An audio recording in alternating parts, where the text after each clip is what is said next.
जी अस्सलाम वालेकुम everyone, welcome to CSS Indian insight where pen, ये पेन मेरे हाथ में है, बिल्ड्स इनसाइट।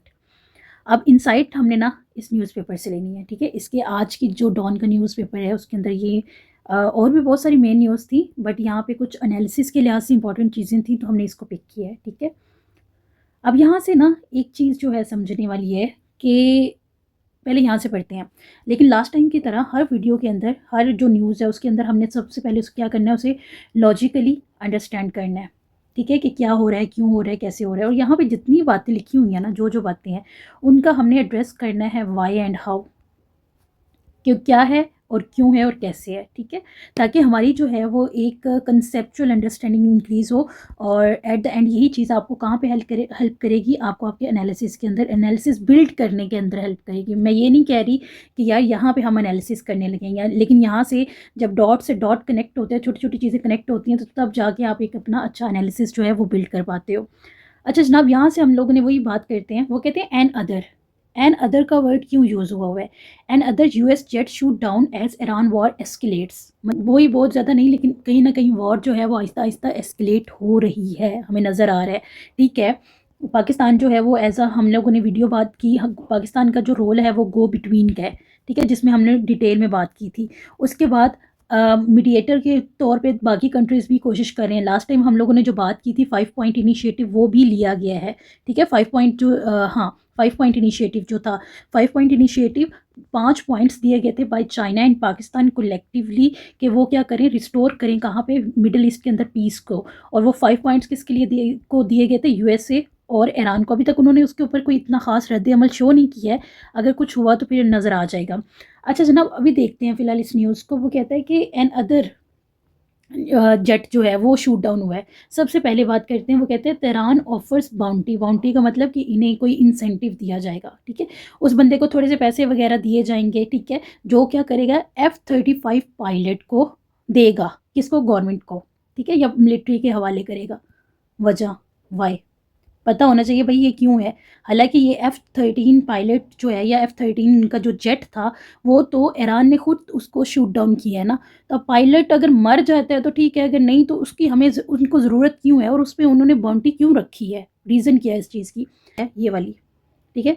पायलट वाली से स्टार्ट करते हैं, ठीक है। यहाँ से हम देखते हैं कि उन्होंने कहा है जनाब, उन्होंने कहा है कि bounty for F-35 pilot, Y. वो कहता है, अब आपने यहाँ से ये पायलट, चलो वो तो हम कह लें कि एक ह्यूमन ही है, ठीक है, ह्यूमन ही है, लेकिन बात यहाँ पे ये नहीं है, बात यहाँ पे ये है F-13 वाली, ठीक है। F-13 वाली बात क्या है? एफ जो है इसका, ये एफ फाइटर या फाइटर कह लें, और 35 जो है ये इसका मॉडल नंबर है, ठीक है, ये मॉडल नंबर है। अब ये बेसिकली क्या है, ये कोई आम तैयारी की बात नहीं वो कर रहे। F-35 जो है ये यूएसए का एक बेहतरीन तैयारों में से एक तैयार है, ठीक है, एक मोस्ट एडवांस कह लें, मोस्ट एडवांस टेक्नोलॉजिकली कह लें कि ये उनका वेपन है।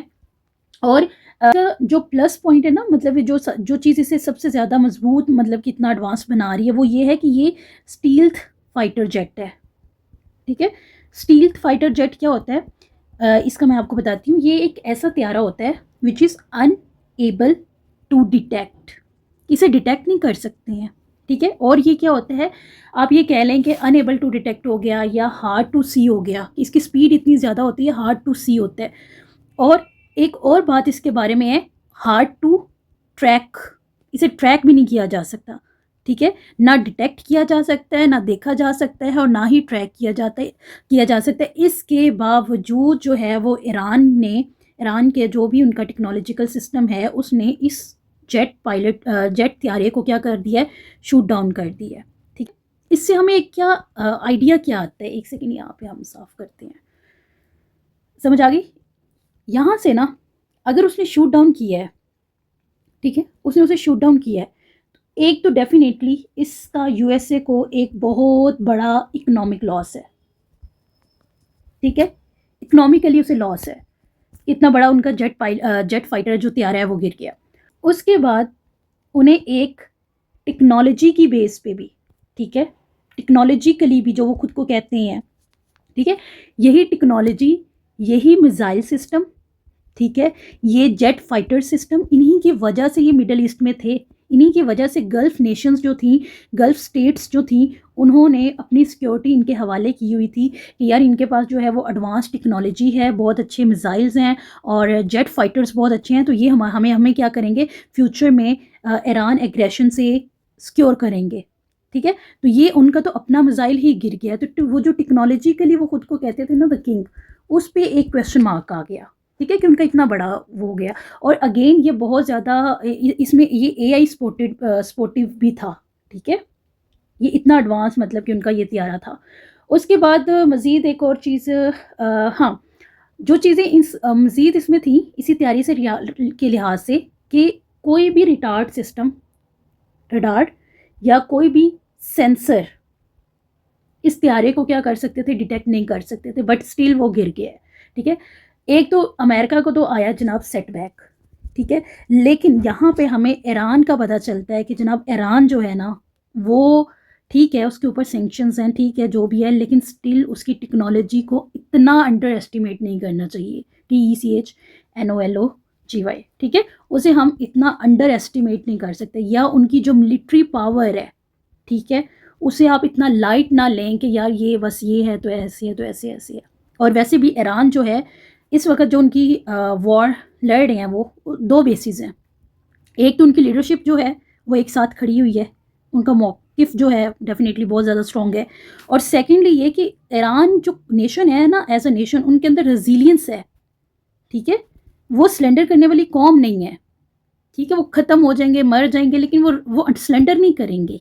ठीक है, तो यार ये जो F-13 वाला F-35 पायलट वाला है ना, अब पायलट की बात कर लेते हैं। पायलट की बात अगर हम करें तो हमें याद है कि पाकिस्तान ने भी एक तैयारा गिराया था जिसमें हमने उन्हें कहा था कम ऑन हो जाओ, एक सेकेंड। पायलट की भी बात करते हैं दो तरह से, एक उन्हें नेशनल इंटरेस्ट वाइज फ़ायदा है, ठीक है, नेशनल इंटरेस्ट है, और दूसरा उन्हें मोरालिटी की बेस पे, इंसानियत की बेस पे जो है वो फ़ायदा है। अभी देखते हैं कैसे। नेशनल इंटरेस्ट की अगर हम बात करते हैं ना, तो वो USA को कह सकते हैं कि आपका पायलट जो है हमारे पास है। ठीक है, ये है वो इसके एक्सचेंज में USA से कुछ भी मनवा सकते हैं। ठीक है, कुछ भी क्यों मनवा सकते हैं, क्योंकि USA की इस वक्त जो क़यादत लड़ रही है, या जो भी उनकी है, ट्रंप अलग खड़ा हुआ है। ठीक है, अभी हम इसी आर्टिकल के अंदर उसने बताया है ट्रंप अलग है, और कहीं ना कहीं आप देखें तो पेंटागन जो उनकी मिलिट्री है, ठीक है, वो उनका अलग है, और जहाँ पे उनकी कांग्रेस है वो थोड़ा सा डिवीजन का शिकार है। ठीक है, ये सारी इकट्ठी होकर नहीं, इस ईरान वार पे ये सारे एक जहाँ होकर नहीं लड़ रही हैं। ठीक है, तो यहाँ पे ना क्या बताने लगी थी, अच्छा पायलट का बताने लगी थी, तो कि USA को ना वो कह सकते हैं, अब देखिए मिलिट्री है ना, मतलब कि पायलट ईरान के पास है, सपोज हम मान लेते हैं कि वो ईरान के पास इस वक्त है। ठीक है, in return of this pilot, कि हम आपको आपका पायलट जो है वो वापस करते हैं, आप हमारी ये बातें माने, और USA की लीडरशिप या तो अग्री करेगी, ठीक है जी हम मानते हैं, या फिर वो डिसअग्री करेगी। अगर वो अग्री करती है, ठीक है, फिर तो ठीक है। अगर वो डिसअग्री करती है तो एक USA की जो क़यादत है, जो पॉलिटिकल लीडरशिप है, ठीक है, उसका ये फेलियर होगा किसकी नज़र में, अपनी मिलिट्री की नज़र में। उनकी मिलिट्री का मोरल जो है वो डाउन हो जाएगा कि यार देखो इनके कहने पे हम लोग जाके लड़े, ठीक है, हम लोग सिलेंडर, वहाँ पे हमारा पायलट हुआ, अब उसको आज़ाद करवाना है तो ये कर रहे हैं। मतलब कि कहीं ना कहीं उन मिलिट्री के सामने और USA की जो क़यादत है, वही सिविल मिलिट्री रिलेशन अगर हम कहें, तो यहाँ पे वो प्रॉब्लम आ जाएगी किसी ना किसी हद तक, जो कि अभी भी है। ठीक है, अभी भी मतलब कि बहुत सारी रिपोर्ट्स जो हैं वो कह रहे हैं कि मिलिट्री जो है वो कहती है कि हमें ये ईरान की जो वार है ये हमारी वार नहीं थी, ट्रंप साहब ने जो है वो हमें इधर डाला है। ठीक है, और जो है वो देखते हैं मोरालिटी वाली।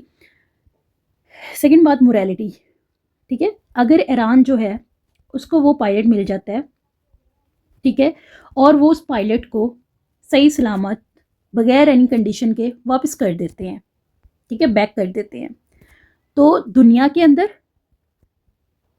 दुनिया की नज़र में और USA के लोगों की नज़र में जो ईरान का है वो एक पॉजिटिव इमेज प्रमोट होगा। ठीक है, वो तब मिलेगा नहीं मिलेगा वो जब आएगी तब देखी जाएगी, ठीक है। लेकिन बात समझने वाली थी, ठीक है, कि इन्होंने यहाँ पे क्यों मेंशन किया है तेहरान ऑफर्स बाउंटी, पैसे काए हुए हैं ये। और एक चीज़ और भी यहाँ पे अलावा एक वो ये बात कि अब जैसे हमने कहा कि F-35 जो है एडवांस है, तो डेफिनेटली इसका पायलट जो होगा वो कोई आम सा बंदा नहीं होगा, वो बहुत वेल रेड या वेल कह लें कि वेल एजुकेटेड बंदा होगा, ठीक है। जब वो वेल एजुकेटेड होगा तो कैन यू इमेजिन कि इसी पायलट को यूज़ करके वो इसी से इंफॉर्मेशन निकाल के वो मज़ीद ईरान वाले अगर एग्रेसिव हो जाएं तो इसी एक पायलट की बेस पे वो वहाँ उनका सारा टेक्नोलॉजिकल सिस्टम को या देख सकते हैं या पूछ सकते हैं या रख सकते हैं, ठीक है। ये बहुत ज़्यादा हम लोग डिटेल में खैर चले गए हैं, लेकिन मीनिंग दैट कि ये जो हमारे पास इंटरनेशनल वर्ल्ड के अंदर ये हम लोग तो डेफिनेटली पाकिस्तानी वहाँ मीम्स में चले जाते हैं, बट ये इतनी छोटी बात नहीं थी। Tehran offer bounty for F-35 pilot, ठीक है। समझ आई भाई, वो कोई भी रीज़न हो सकती है, वो तो पायलट मिलेगा तो समझ आएगा कि वो कौन सी रीज़न हो सकती है।